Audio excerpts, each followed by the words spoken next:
जी प्रणाम। मैं शुभम जायसवाल। मैं बनारस का रहने वाला हूँ। आज काफ़ी दिनों से, लगभग 1 महीने से मेरे बारे में news channel, social networking sites और बड़े-बड़े नेताओं के प्रेस कॉन्फ्रेंस में मेरे बारे में बोला जा रहा है कि मैंने जहरीली सिरप बेची है, जहरीली दवाओं का मैं क्रय विक्रय किया हूँ। मेरे द्वारा दवा बेची गई दवाओं से बच्चों की मौत हुई है, मासूम बच्चों की मौत हुई है। और भी काफ़ी तरीके की बातें फैलाई जा रही हैं। यहाँ तक कि सदन में भी ये बात बोला गया है कि यूपी में और बनारस में मेरे द्वारा ऐसी ऐसी दवाओं का विक्रय किया गया है जो कि प्रतिबंधित है, नकली हैं और नशीली हैं, और ऐसी दवाएँ जो जिनसे बच्चों की मौत हुई है। तो जी, मैं आप सभी को ये बताना चाहता हूँ कि ये सारी बातें झूठ हैं। माननीय अखिलेश यादव जी, जो कि समाजवादी पार्टी के राष्ट्रीय अध्यक्ष हैं, उन्होंने भी इस पे टिप्पणियां की हैं। उनके अलावा भी बहुत से नेता लोग ऐसा बोल रहे हैं कि मैंने जहरीली सिरप बेची है, बच्चों की मौत हो गई है, या खांसी हो तो आप सिरप मत पीजिए। जी, ऐसी इस तरीके की बहुत सी बातें हुई हैं। आप सभी को मैं ये बिल्कुल क्लियर करना चाहता हूँ कि ये सारी बातें झूठ हैं। मेरे द्वारा ऐसा कोई कार्य नहीं किया गया है। आप देखिए कि ये है फेंसिडिल कफ सिरप। ये एबट हेल्थ केयर का आता है।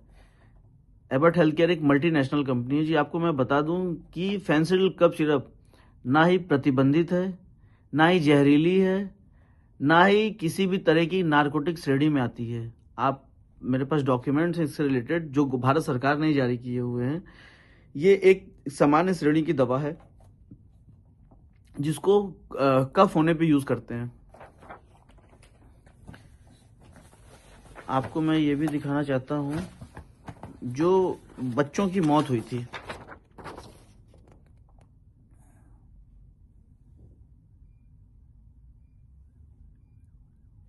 ये सीसन फार्मा द्वारा मैन्युफैक्चरिंग की गई थी। छोटे बच्चों की दवा है, पीडियाट्रिक दवा बोलते हैं, कोल्ड ड्रिप सिरप।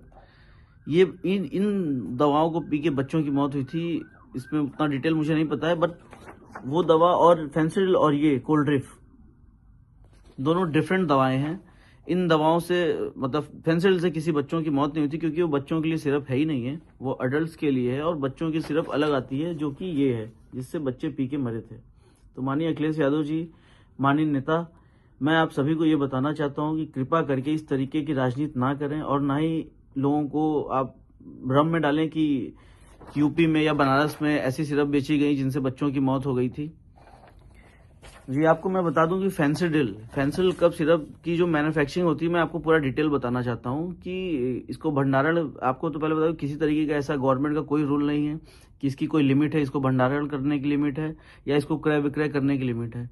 इसकी बेचने की विधि, हमने काम करने से पहले ड्रग डिपार्टमेंट में आरटीआई डाला था, जिससे हमें रिप्लाई आया था। इसको बेचने का तरीका उन्होंने ये बताया था कि लाइसेंस धारियों को माल बेचना है, और उनका सारा भुगतान जो है, जो जो उससे रिलेटेड पेमेंट है, वो सिर्फ बैंक से ही करना है। ये हमें उन्होंने डिटेल दिया था। मेरे द्वारा जो भी क्रय विक्रय किए गए सब ड्रग एक्ट को फॉलो करते हुए किए गए। किसी भी तरीके ड्रग एक्ट का वायलेशन हमने नहीं किया है। आपको बता दें कि कंपनी इसको कैसे बनाती है। कंपनी बनाती है तो इसमें जो कोडिन फॉस्फेट होता है, कोडिन फॉस्फेट का कोटा भारत सरकार के अंडर में, मिनिस्ट्री ऑफ फाइनेंस के अंडर में एक डिपार्टमेंट होता है, CBN, central bureau of narcotics, जो इसका कोटा कंपनियों को अलॉट करता है। सारी कंपनियों को वही कोटा अलॉट करते हैं, कोडिन का कोटा अलॉट करते हैं। मानिए एग्जांपल कि 5 किलो कोटा एबट हेल्थ केयर ने खरीदा, उससे उन्होंने 5 लाख बोतल मैन्युफैक्चरिंग की फेंसिडिल की, तो वो उसका ब्यौरा भी भारत सरकार को बेचने से पहले देते हैं कि हमने ये कोटा लिया तो इससे 5 लाख बोतल फेंसिडिल कफ सिरप का मैन्युफैक्चरिंग किया है। तो आप बताइए कि अगर वो 5 लाख बोतल का जब मैन्युफैक्चरिंग करके डिटेल का भारत सरकार को दे रहे हैं, तो वो माल बना के बेचेंगे ही।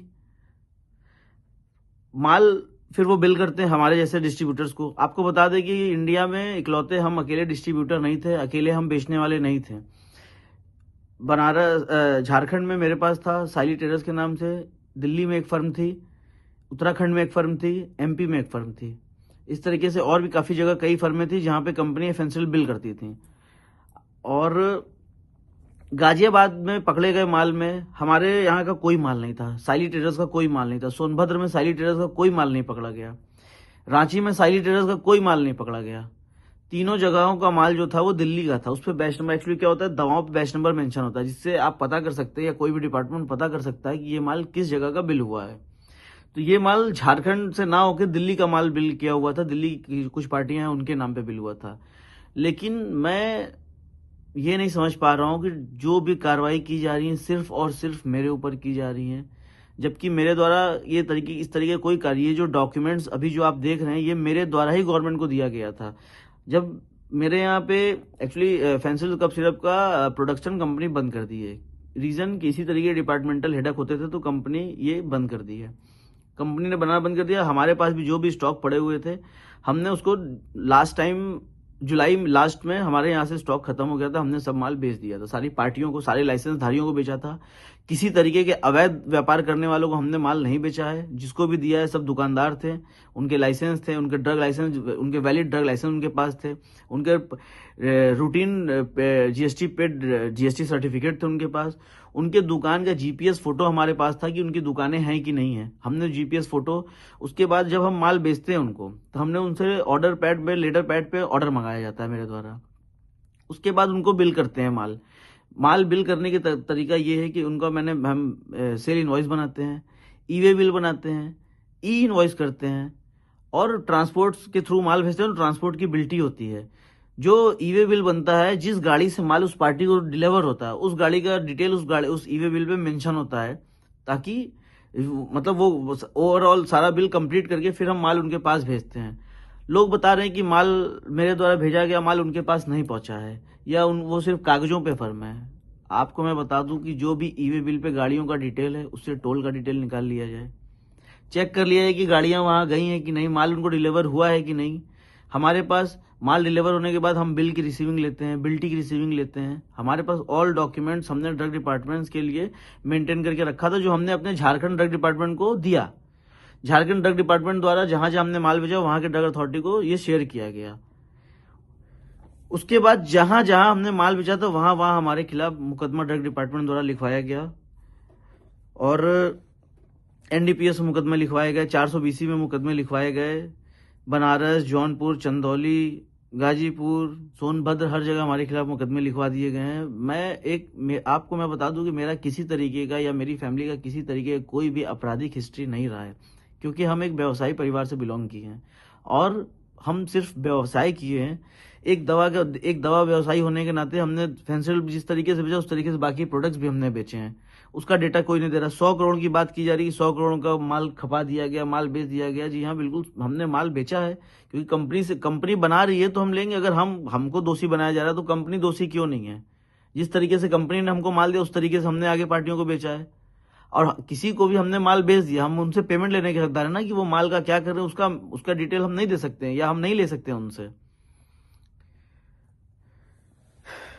गाजियाबाद, सोनभद्र में भी मुकदमा हमारे खिलाफ लिखा दिया गया। गाजियाबाद में आपको बता दें कि गाजियाबाद में जो भी अभियुक्त पकड़ा गया माल के साथ, सौरभ त्यागी से मेरा कोई संबंध नहीं था, लेकिन ड्रग डिपार्टमेंट के कुछ अधिकारी जबरदस्ती मेरा नाम लिखवा दिए थे, क्योंकि वो मुझसे पैसे की डिमांड करते थे और मैंने पैसे देने से हमेशा मना किया, क्योंकि पैसे वो देते हैं जो गलत काम करते हैं। मेरे द्वारा किसी तरीके कोई गलत काम नहीं किया गया था।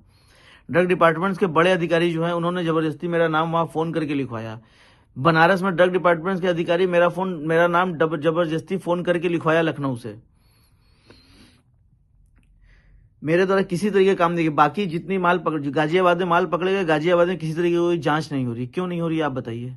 गाजियाबाद में माल पकड़ा गया अवैध तरीके से, वहां कोई एसआईटी नहीं बनी। वहां एसआईटी बनी है तो जांच वो हमारी कर रही है, वहां किसी तरीके की जांच नहीं कर रही है। दिल्ली की फर्मों की जांच नहीं चल रही है, मध्य प्रदेश की फर्मों की जांच नहीं चल रही है, उत्तराखंड की फर्मों की जांच नहीं चल रही है, जांच सिर्फ हमारी चल रही है। ऐसा हमें समझ में नहीं आ रहा है कि ऐसा मेरे साथ क्यों किया जा रहा है। मैं आपको ये भी बता दूं कि मेरा किसी तरीके की किसी राजनीतिक दलों से, किसी राजनेता से मेरा किसी तरीके का व्यापारिक संबंध नहीं रहा है। नॉर्मल भी किसी तरीके का मेरा किसी संबंध नहीं रहा है। फोटो वीडियो के बारे में मुझे नहीं पता उतना।